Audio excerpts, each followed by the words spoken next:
दोस्तों, मैं ये बताना चाहती हूँ कि वृक्ष और वन काटने से क्या हानियाँ होती है। नहीं, मैं दोस्तों आप लोगों को बताना चाहती हूँ कि पेड़ काटने से क्या लाभ होता है। वृक्ष की कमी से मनुष्य को ऑक्सीजन नहीं प्राप्त होती।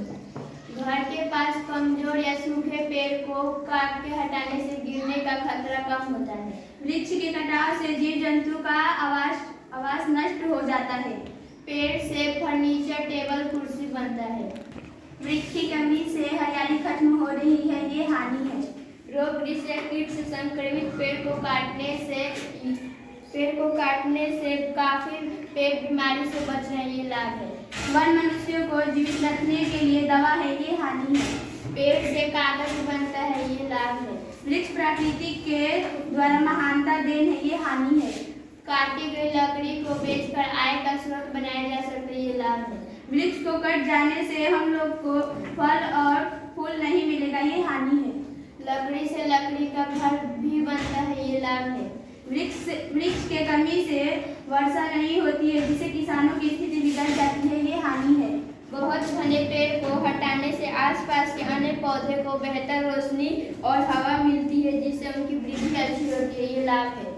वृक्ष से हमें सभी कमियां की पूर्ति होती है, जिसे लकड़ियां, भोजन, फल आदि, ये हानि है। जंगल में आग लगने से आग के रुकाव के लिए पेड़ को काटा जा सकता है, लाभ है। वृक्ष हवा को शुद्ध रखते हैं और प्रदूषण कम करने पर मदद करते हैं, ये हानि है। पुराने पेड़ को हटाकर नए पेड़ लगाना, ये लाभ है।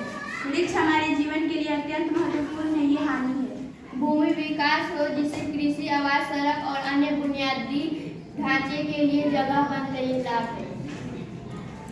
ठीक है, बहुत अच्छे। आप लोगों ने लाभ और हानि दोनों बताया, लेकिन कंक्लूजन ये निकला बच्चों कि अगर खराब है, पेड़ पौधे सड़ गए हैं, गल गए हैं, तो छांटने के लिए हम काट पीट सकते हैं। सूख गए हैं तो उनका फर्नीचर बना रहे हैं, चीज़ें बना रहे हैं। लेकिन अगर एक पेड़ हम काटते हैं तो कोशिश करें कि 2 पेड़ लगाएं, और कुछ नहीं तो कम से कम 1 से 2 पेड़ तो बरसात में ज़रूर लगाएं। और कम से कम इस बात का ध्यान रखें कि जैसे जैसे वो हम बड़े हो रहे हैं, वैसे वैसे उनको भी पोषण मिले, भोजन पानी मिले। और भोजन पानी के लिए उनको अलग से कुछ नहीं चाहिए। जो आप लोग खाते पीते हैं, जो जैसे खाद पानी हो गया, सूर्य का प्रकाश हो गया, आई बात समझ में ना। टाइम टू टाइम अगर वो सब चीज़ें मिलते रहें, अगर आप जैसे चाय की पत्ती हो गई या जैसे छिलके हो गए सब्जियों के, अगर वो सब भी आप क्या करेंगे, डाल देंगे, तो वह उसमें खाद पानी मिलते रहता है, सड़ गल जाता है।